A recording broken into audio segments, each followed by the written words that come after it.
Hi, I'm Cade. And I'm Kit. And we're real people doing real reviews.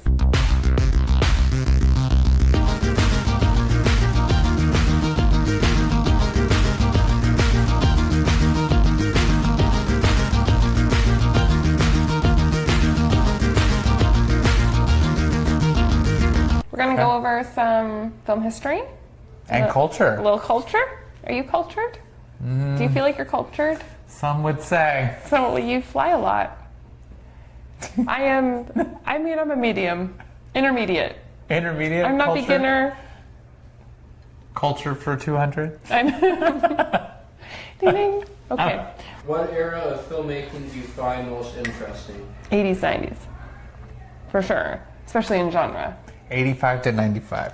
Oh, you're more specific. Yeah. Same reason as me? Yes. You think?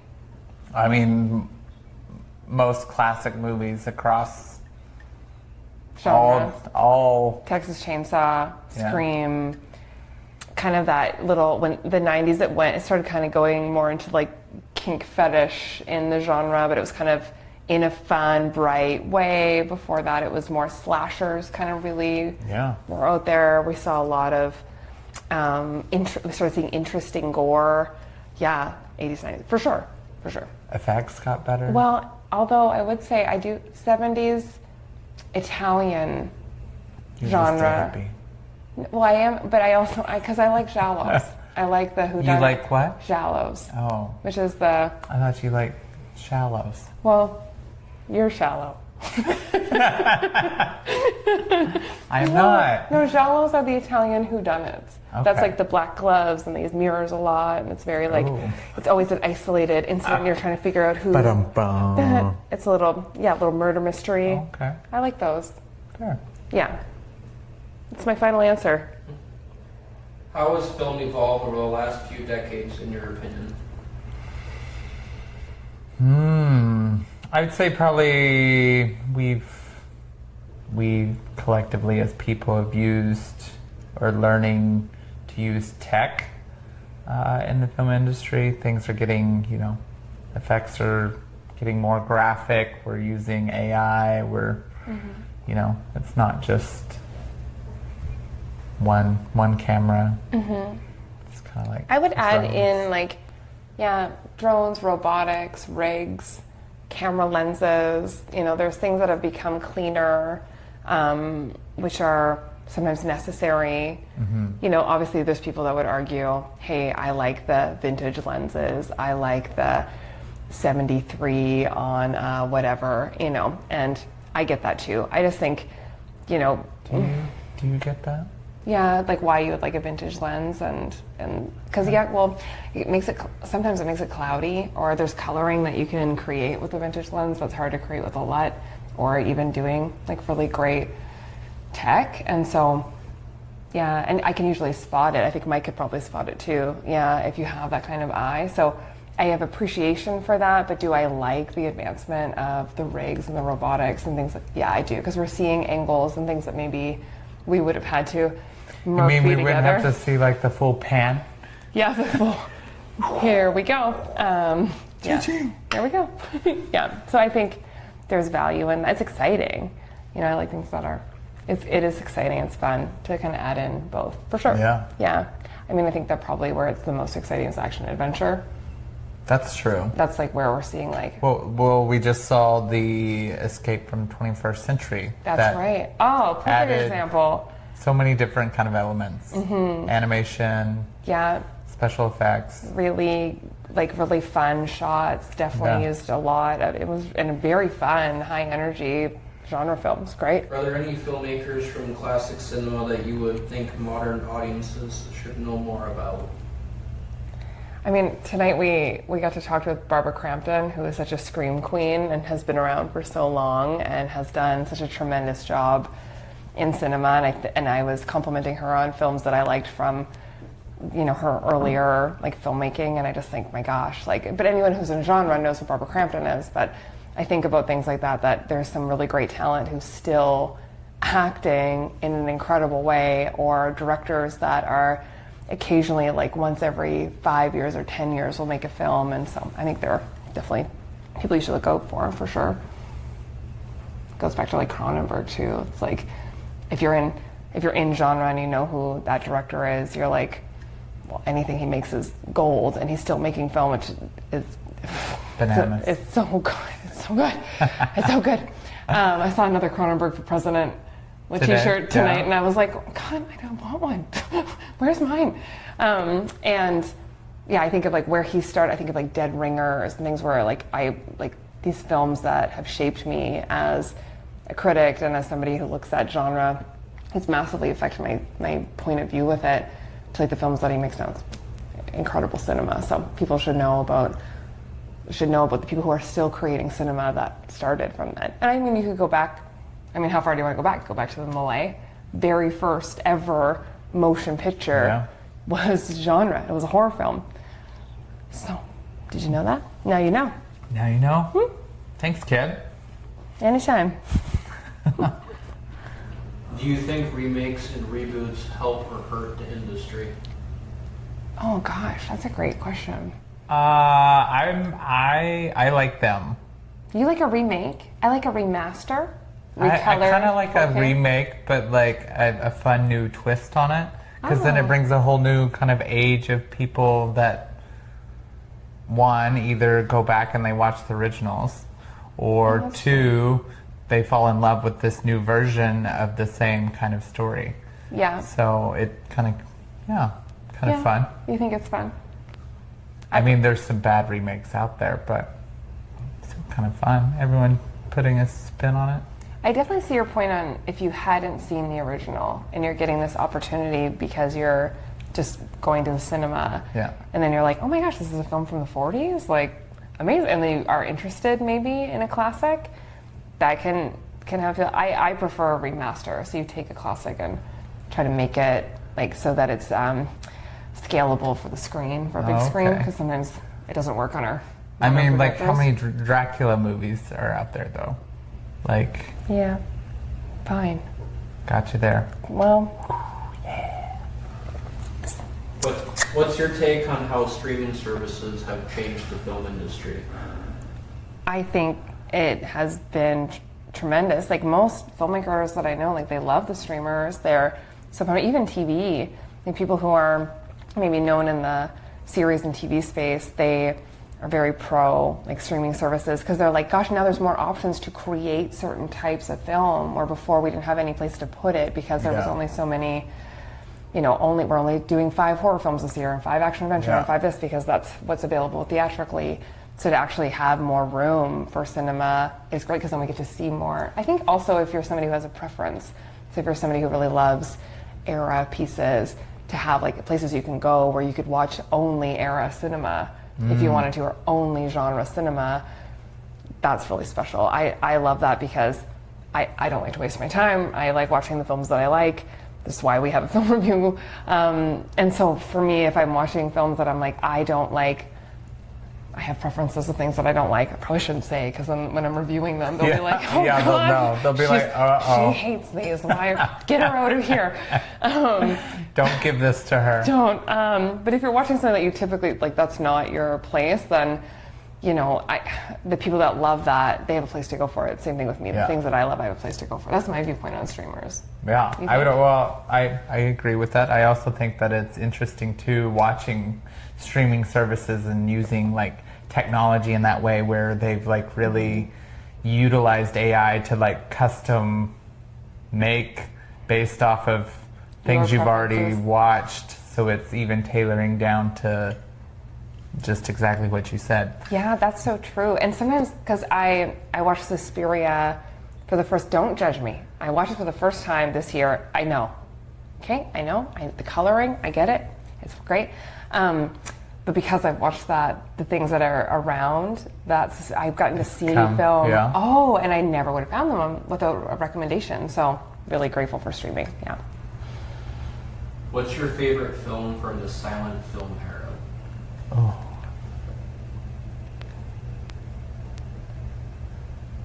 I'm thinking of like just Chapman. Like I can't even think of silent films era. Like did you ever watch a silent film?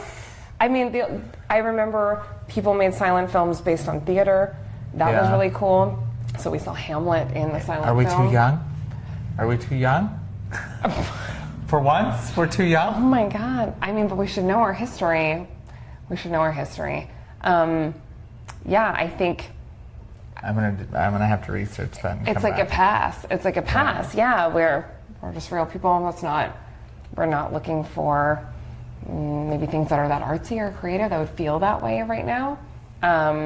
I'd be interested in how comedy would land in silent film. I bet it's interesting. You know, Yeah. westerns that happen in silent film, that'd be interesting too. But yeah, I'll just wear my earplugs. we could say the Malay because we know it, because we know the genre. You wear your